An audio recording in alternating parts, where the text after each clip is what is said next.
2015's Mad Max game is one of the most underrated games of the last few years in my opinion. And after recently restarting the game after not playing it for a few years, I thought now would be the perfect time to talk about it.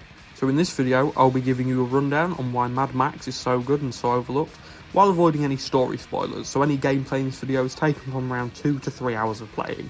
So, let's get right into it. So let's start with the open world. Mad Max does an excellent job at building a world full of life, while also seemingly making it completely dead. Usually open world games with nothing in them are frowned upon, and for a good reason. Who'd want to play a game with nothing to do in it? But Mad Max absolutely smashes this concept out of the park, with plenty of enemy camps, collectibles, and these small loot spots where Max can go. Find loot, and probably smash some poor guy's head in. So first off in the open world you have the Scarecrows, large structures built from scrap and human remains, which can be pulled or shot down using the Harpoon or Thunderpoon respectively. Then you have loot spots. These are usually containers or abandoned structures with enemies in and some sort of loot, whether that be ammo for Max's shotgun, scrap to upgrade your car, or a historic relic, which can give context and meaning to the world, either before the game or during it. And we can't forget about the hot air balloons, which are used to scout out the world and add new landmarks and camps to your map. There are convoys of Scrotus' Warboys, and within each convoy there is one large vehicle which is the main target, and these follow a set route. After taking these convoys down, you can collect the hood ornament and put it on your own car, for a boost in ability and style. Then there's large sandstorms that sweep over the map. These can be tackled in one of two ways: run away and hide as to not risk dying, or go straight into the eye of the storm to find large amounts of scrap. Any way you go about it, these storms are incredibly dangerous and should only be tackled if you have decent car and good armour on max. Finally, enemy camps, which are typically guarded camps filled with enemies and collectibles for the player to raid. These can offer the biggest payoffs in terms of giving the player scrap, water to refill Max's health bar, food, again to refuel his health bar, or fuel cans for your car. Now this might sound like your typical Ubisoft-esque open world, but what separates this from something like the newer Far Cry games or Assassin's Creed titles is the subtle storytelling at these locations. For example, I found a base, and while I was wading my way through it finding loot and taking down enemies, I came across this pirate ship-like plank, which hung over the edge of a cliff.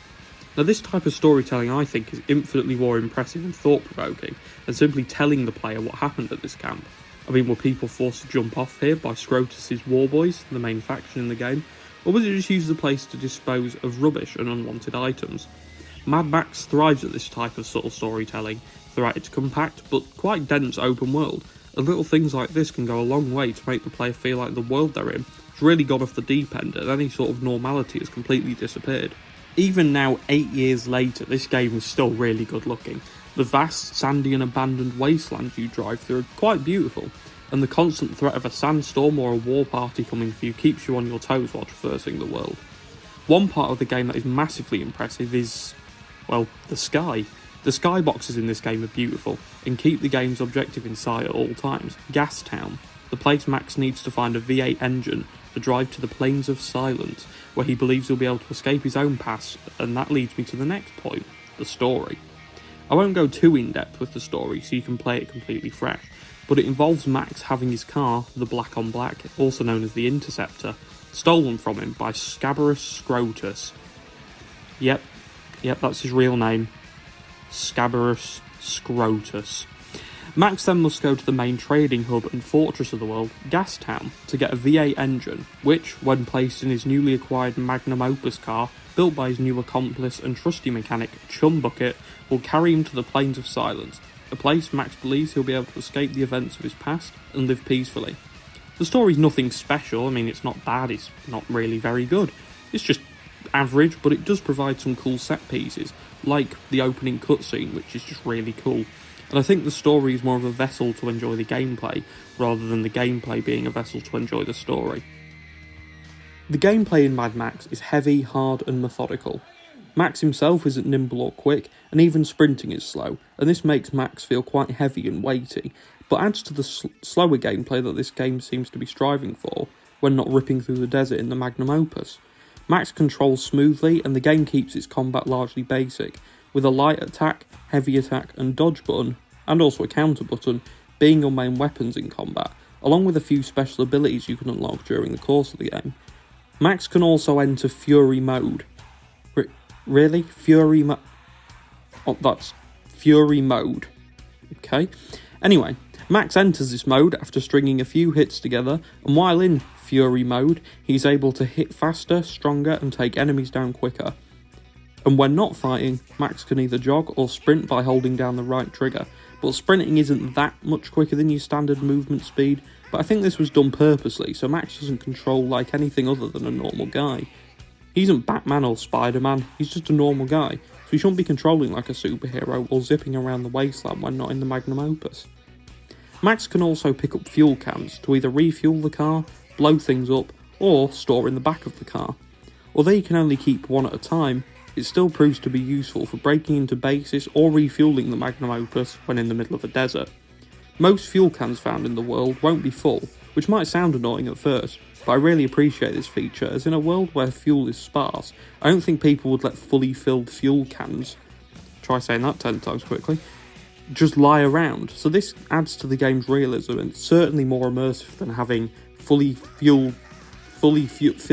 full cans just lying around.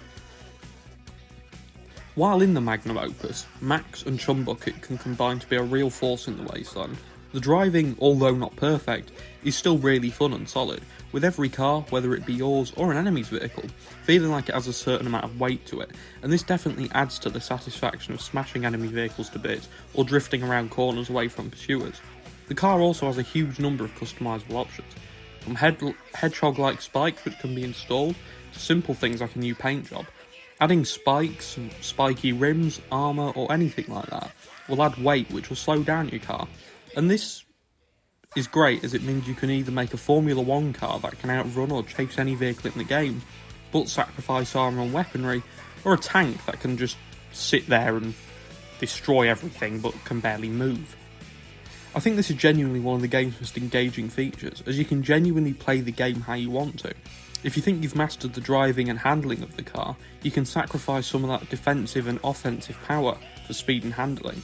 But if you prefer to play like John Rambo, you can attach all the spikes, flamethrowers and armour to your car and make it a rolling death machine. However, these upgrades do require some play time to unlock, as things like the Harpoon and Thunderpoon are locked behind story missions, but by the time you're a few hours in, you'll probably have all these unlocked and ready to go. Max also has a good level of customisation, with the player being able to change his hair, jacket, armour and knuckle dusters to make Max look and play like how you want him to.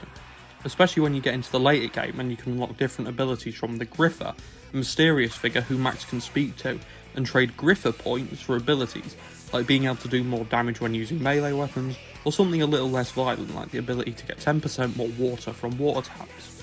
And with that, I think we've more or less reached the end of the journey. Mad Max is certainly one of my favourite open world games at the moment, and a game which I'm really glad I rediscovered recently.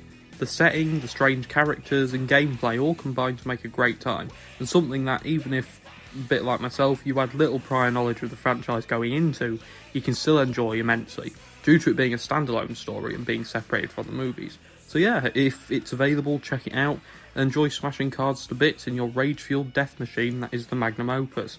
And also enjoy exploring the wasteland, looting, killing, general wastelander stuff. So yeah, that's it. Thank you all for watching, and goodbye.